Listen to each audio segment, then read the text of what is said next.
Hi, welcome to A Week in Walford, the EastEnders review show presented by two people who quite like to be in Aidan Maguire's criminal gang. I'm David Brown. I'm Frances Taylor. This week's headlines: Patrick Bergin makes his debut, Willmott-Brown's hostile takeover, Woody flees, Carmel gets saucy. OK, well, it was a new era this week because John York was back in charge as executive consultant. His first move being to employ Patrick Bergin as an old school villain, Aidan Maguire. How do you think that panned out, Frances? Really well, actually. I really enjoyed his scenes. I thought they were very meaty. The one thing I did sort of think was a little bit cliched, perhaps, was that we first saw him sat on the park bench in Albert Square with a cigar and a cane and the hat and scarf, and you thought, oh, you ticked all the boxes there of like ex-con creeping back into the scene.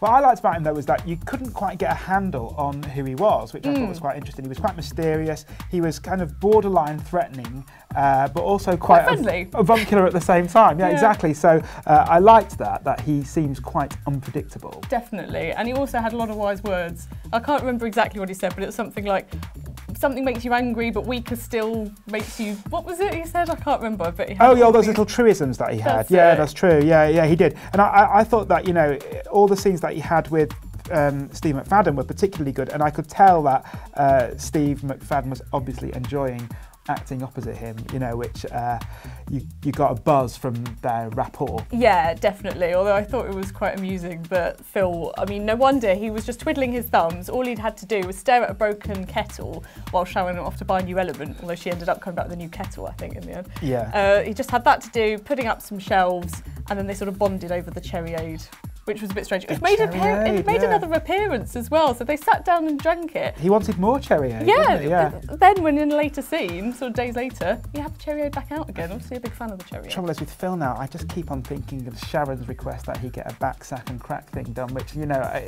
exactly. What was that about? Oh, I don't know. She had 20% off though. Yeah. So, that should have been a red button special.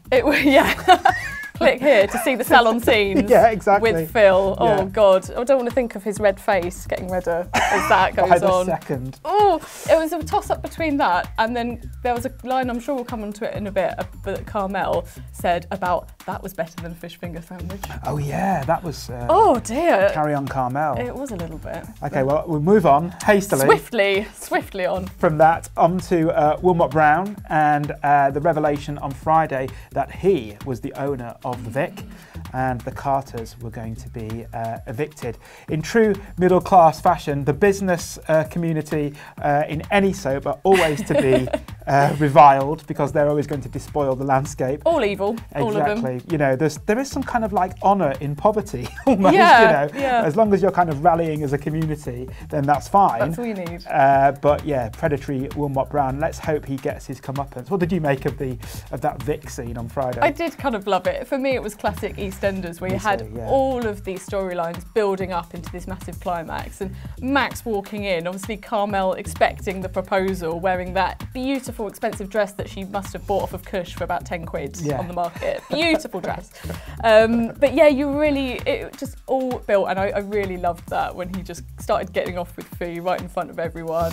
That was a shocker. It was, but Willmott serving those papers up to Mick, obviously. Very much up, because there's like 4 foot nothing in Willmott-Brown. But no, it was really brilliant. But I still want to know how they managed to raise that £50,000 for the dilapidations. Yeah, they had one raffle. Yeah, the one raffle where they sold the toaster and that love game thing for about 10 quid. Which Mick bought back. Yeah, so we haven't made any money, really. No.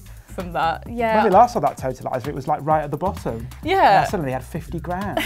Maybe they got a grant from someone. From Grant? From Grant. Could have been. Who knows? Or the one on a scratch card. I don't know. It wasn't really explained. And like Father Like Son as well, we saw with Luke Browning beating Ben to a pulp. Yeah. I mean, that was kind of, the genes were evident there, weren't they? Definitely. And he was back with the strangling as well. Yes. Really does love a strangling. I think he's got a bit of a fetish for that. It's a bit strange. But I did think it was, again, quite a funny moment in something that wasn't very funny at all, where they were having this big face-off and it's all getting very tense and very violent, and Ben thought, I'm just going to get something from over here, and just turned away. Yeah. And obviously that's when he pounced. Wasn't the smartest move, was Not it? really, You know. no. But they had to have some sort of way for him to get him, I guess. But it still felt a bit silly for me. Yeah, poor old Ben. And we'll remain with the Vic, really, with our third story under discussion. This was Woody fleeing to Spain and leaving Whitney in the lurch with a handily placed message on the newspaper I love stand. this was one of my favourite bits of the whole week, I have to say. What you might do if you were going to jilt someone and you headed off to the airport without them, you might just get there and think, I'll send a text now and go, hi Whitney, I'm so sorry, and he was I do old love school you. though, wasn't he, really? Yeah, he just wrote, you're better off here, Woody. Yeah. On a bit of paper, left it on the advertising board, it was fluttering in the wind, Yeah. could have easily blown away. She might not have seen it, but he just took a chance on that. I know. Again, old school, it's like mobile phones hadn't been invented. But it did feel like we were kind of on plot repetition mode here, because once Whitney got back to the Vic, it of course led to another falling out between Mick and Linda. When are they just going to put this one to bed? Is this the 300th time in about as many weeks that it's happened? I've written that headline about 1 million times. Linda leaves Mick, but has she gone for good?